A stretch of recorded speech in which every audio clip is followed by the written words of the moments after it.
Yo, guys, welcome back. And tonight we had the dev live stream, and there's lots of interesting news happening. So I'm going to cover all that here, and I'm going to do it as fast as possible. There's a lot, and I will do the best I can to make it nice and easy for your ears and cover everything that I felt was important.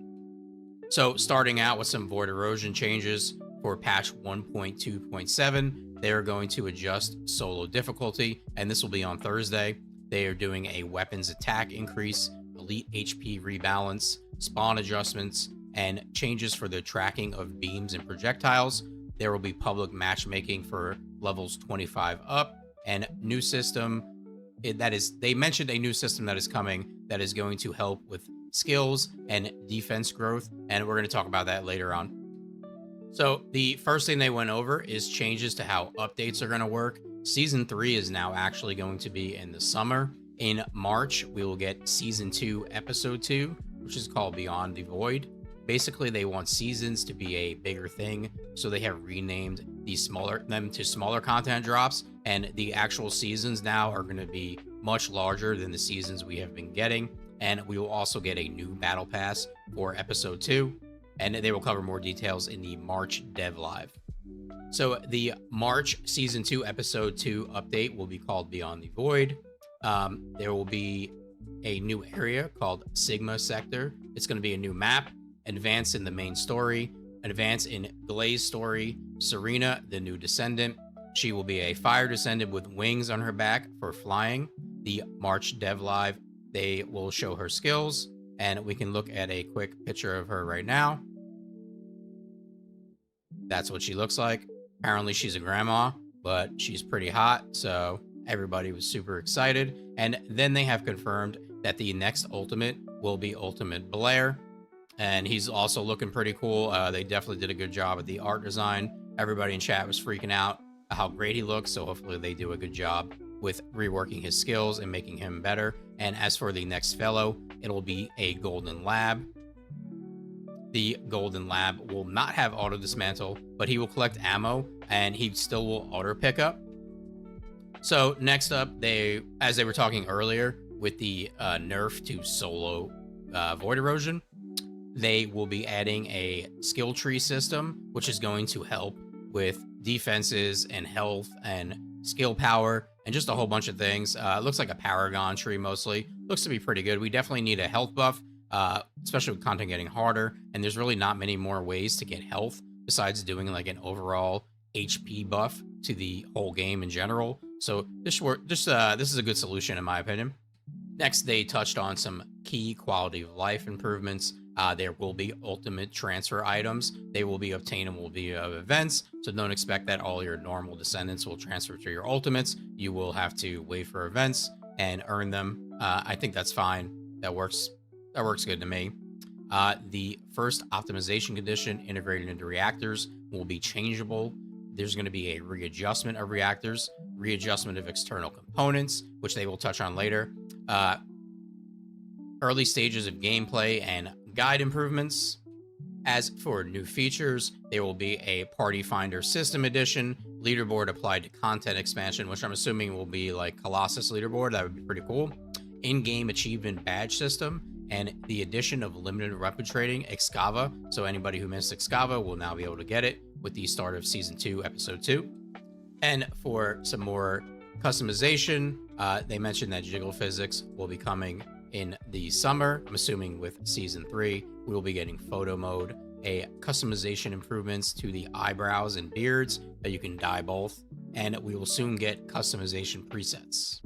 And next, they revealed a roadmap for Season 2, Episode 2 and beyond. So it's looking like Season 2, Episode 2. We're going to get expansion to the main story, a new field, Sigma Sector, new monsters and named boss, Descendant growth, arcade tuning, which is going to be the skill tree, new Descendant Serena, 4 new ultimate weapons, new external components, a new avoid intercept battle abyss tormentor. Then I guess with the mid-season update, we're going to get Abyss skins and Colossus toys, Season 2-2 inversion reinforcement, a new fellow, the Retriever, new modules, Season 2, Episode 2 battle pass, photo mode, paint improvements, eyebrow and beard dye edition, customization preset, and then later in March we will get ultimate transfers, first reactor, optimization condition integration, limited weapon trade edition Excava, and new skins. And then looking forward into April, external components core system, reactor and external component option readjustment, new ultimate Blair skill module, Blair story, new external components, Void Erosion Purge Stage Edition, Party Finder System, View Other Descendants, Story Quest Route Improvements, Beginner Support Quest, Early Gameplay and Guide Improvements, In-Game Web Guide and New skins, not nude skins, sorry about that. And in May, Descendant Growth Arcade Tuning, Abyss Ice Maiden, Abyss Skin and Colossus Toys, Physics, Photo Mode Sticker Customization Edition, and more new skins.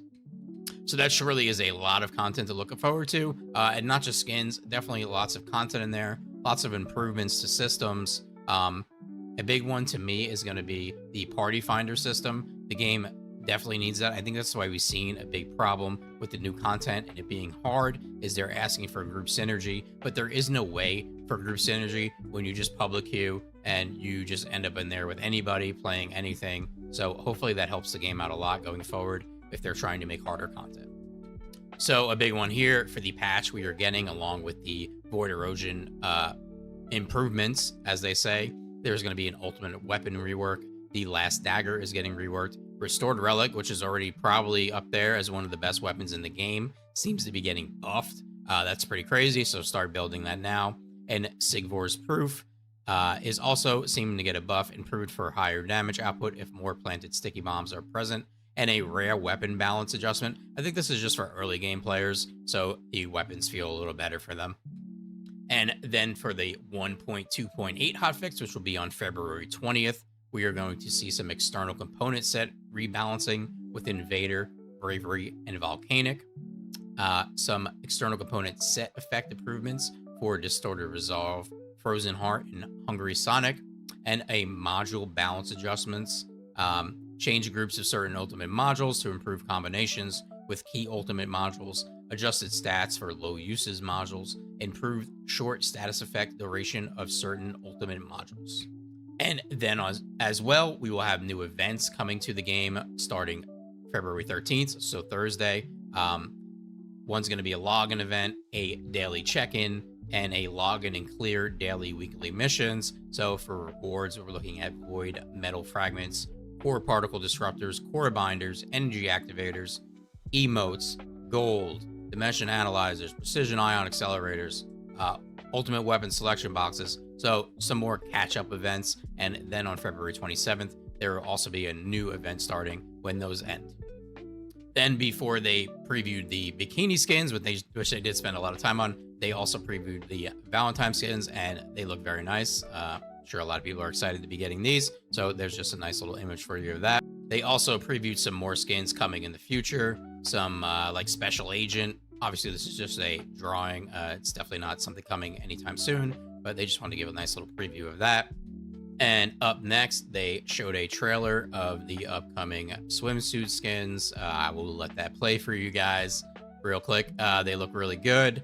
Each female descendant will have her own skin, and the males will basically share one. So for the males, you only have to buy it once, and they all get it. But the females, of course, the money makers, just like real life, you're gonna have to buy each one of those, and boy, are they looking good. They did a good job on those. Chat was very excited. I'm most excited to see Haley's. Chat thinks I should buy them all, and I will do my best to do that. We can browse through. The dev actually took us on his computer to show us some of the skins, so we can just look through that for you guys that might have missed the dev stream. So that would be Sharon there. And we have SMO to preview a male version. They were also showing off some of the emotes that are going to be coming. Blair as well, with his little swim trunks, his hat, and his sunglasses. Here they showed a fan favorite, Freyna. No more fishnets, but I think that'll do for you guys, right? And there we have Bunny. I won't spend too much more time on this. I just wanted to give anybody who missed a decent preview of what's coming. So that was a quick rundown of what we have coming. Overall, very good. I was kind of worried that they were going to nerf Void Erosion Purge, specifically 30 group play. I think group play for 30 is really good for the game. It's showing people what it's going to take going forward in the game to play hard content. And for the players that are sticking with the game and playing it daily, it's good for us to have some hard content. I've seen Twitch chat very excited. They're grouping up. They're wanting to try it. They're wanting to work on builds. You know, something's hard. You just got to put time into it. As for what's coming in the future, lots of good content, lots of good skins. If you're going to be buying those skins, be sure to use my creator code. You can find that down in the description. You help me out, and I help you out with builds. So you can find that right down in the description, along with my Twitch and in my Discord. The Discord is very active. We are making LFG groups. Lots of good conversation in there. So please come in and stop by both of those. So that covers everything that I found important for everyone to know. Thanks for the support, guys. Today was crazy on Twitch. We almost hit 500 viewers, which is a personal high for me. I appreciate all the support on YouTube and on Twitch. You guys are great. Thank you for letting me do this, and you know, my dreams coming true and all that good stuff. And that covers everything. Thanks, guys. Peace.